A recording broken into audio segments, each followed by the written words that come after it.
વડનગર શહેરના મુનિજી સંકુલ ખાતે કરોડોના ખર્ચે નિર્માણ પામેલા ભવ્ય ઉમિયાધામમાં આયોજિત 3 દિવસીય 51 કુંડી શતચંડી મહાયજ્ઞ તથા પ્રાણ પ્રતિષ્ઠા મહોત્સવ અંતર્ગત આજે 24 જાન્યુઆરીના રોજ સવારે 9 કલાકે દેવી દેવતાઓની ઝાંખી સાથે ભવ્ય શોભાયાત્રાનું આયોજન કરવામાં આવ્યું હતું।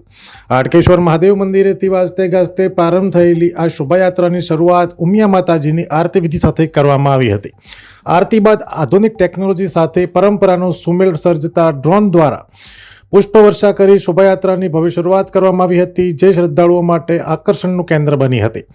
ઉમિયાધામ ટ્રસ્ટ દ્વારા 2500થી વધુ ભક્તોને આમંત્રણ પાઠવવામાં આવ્યું હતું, તેમજ ભક્તોની સુવિધા માટે વિશાળ પાર્કિંગ વ્યવસ્થા અને શહેરના વિવિધ વિસ્તારોમાંથી આવવા જવા માટે રિક્ષાઓની પણ વ્યવસ્થા કરવામાં આવી છે।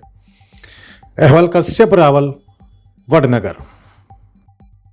અમે તમને આપીશું પણેપણના સમાચાર। જો તમે અમારા નિર્ભય માર્ગ ન્યૂઝ ચેનલને સબસ્ક્રાઇબ કર્યું નથી તો અત્યારે જ નીચે આપેલા આઇકોન બટન પર ક્લિક કરીને સબસ્ક્રાઇબ કરો અને શેર કરવાનું ભૂલશો નહીં।